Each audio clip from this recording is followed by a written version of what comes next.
again. Psychological planning boosts your ego.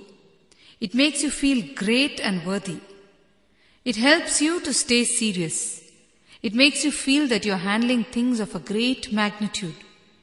It makes you feel that it is wholly in your hands to worry about it and make it happen. You keep hankering after every small thing that needs to get done and feel that your happiness lies in getting that done. This is psychological planning. I tell you, this is actually a way of postponing happiness, of postponing life, waiting for something particular to happen to start enjoying life. We always think, if I get married, my life will be settled. So let me work towards getting married.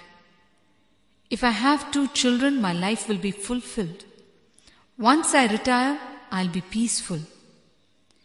It is the attitude, now I'll be serious, later I'll be happy. In the end, you will be happy neither now nor then. You will lose your capacity to be happy at any time. Just live with simplicity, with spontaneity, with innocence. Don't harp too much on perfectionism. I tell you, perfectionism can make you neurotic. Whatever you do, do it wholly, totally. Then automatically, whatever you do will be total, and you don't have to worry about perfectionism at all. Perfectionism is always something from your mind. It becomes a goal for you. You work towards it as a goal. And when you work towards it as a goal, it becomes dead and mundane. But when you are total, you are established in your heart, and it becomes a deep experience. The outcome then has to be beautiful, and it will give you joy also. Then whatever you do, you will be in tune with existence. Perfectionism never gives you joy.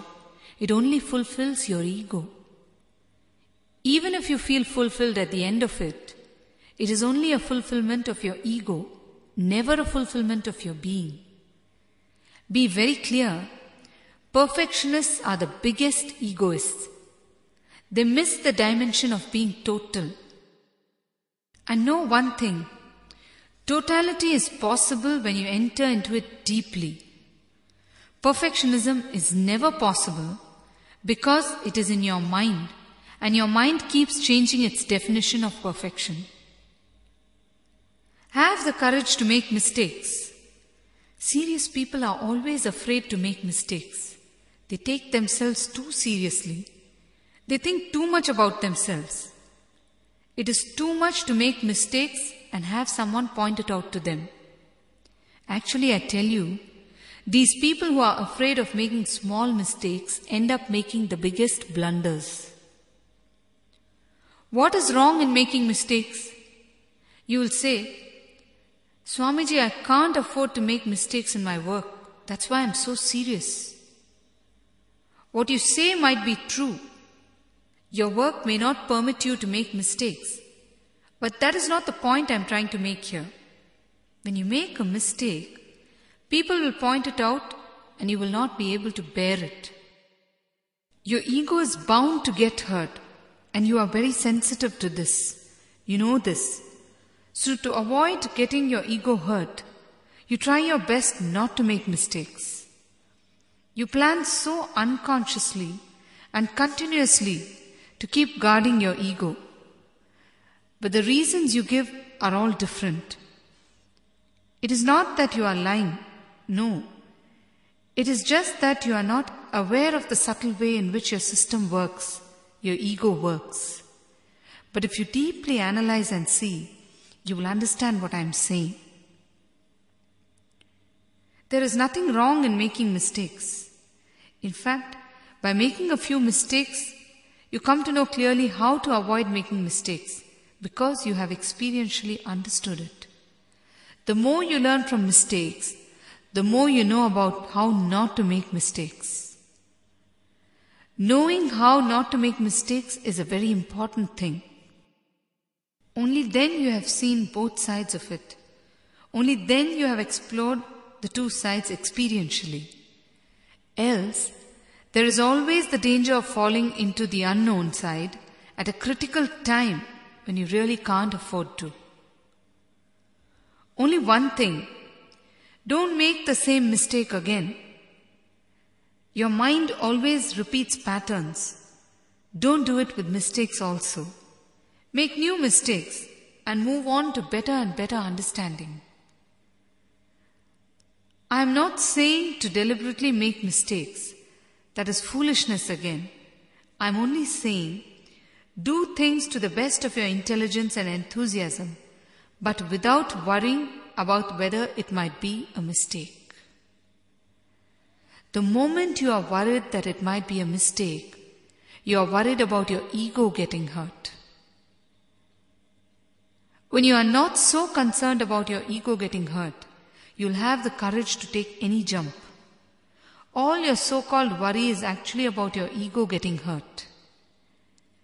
When you are free from it, you will act with more freedom and courage. You'll be more willing to explore. A small story. In a clubhouse, one man had finished his round of playing cards and was leaving. He went to the coat stand and was putting on his coat when suddenly a meek voice spoke behind him. "Sir, but are you Mr. Philip?" The man turned round and replied, "No, I am not." The voice said, "Thank God, I am Philip, and that coat is mine." We are so afraid that we might make a mistake and hurt ourselves, our ego. So we work with such cordiality and seriousness, thinking that we are humble and whatnot. These are nothing but passive forms of ego. You are so terrified of your ego getting hurt, and so you behave in these ways. Drop all your guard of your ego and move about freely. Move away from seriousness. Somehow, we always associate spirituality with seriousness. It is a big conception. Seriousness can never be religion or spirituality.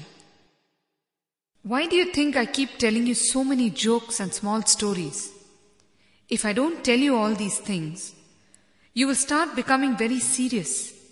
And when you become serious, you become dead and heavy. You will not be alive and light. I am not here to make you heavy. I am here to unload you and make you light. I am here to show you that seriousness is nothing but a form of your ego. I am here to show you what you are not. I am not here to reinforce what you already think you are. People who are loaded with the past and the future are always serious. They don't know how to laugh spontaneously. They feel that it is their duty to shoulder the past and future and be immersed in it in all seriousness. This is a very highly egoistic attitude. They feel that if they don't do it, there is no one to do it for them. First of all, there is no need to shoulder the past and future. Just be in the present, that is enough. These people are completely missing the present. They are completely missing the laughter in their lives.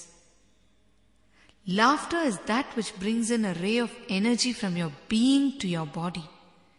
It totally rejuvenates your whole self. It can heal like nothing else can.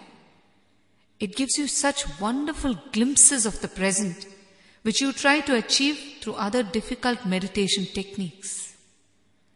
Laughter is the most powerful meditation technique. Laughter is the greatest spiritual quality. Sincerity and laughter always go together.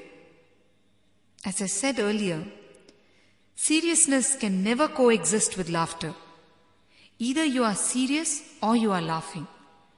When you are sincere, you can laugh and do your duty sincerely.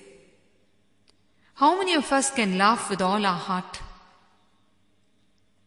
Even in laughter we manage restraint. The so-called social etiquette has taught you to laugh in a polite way. When kids laugh, we condition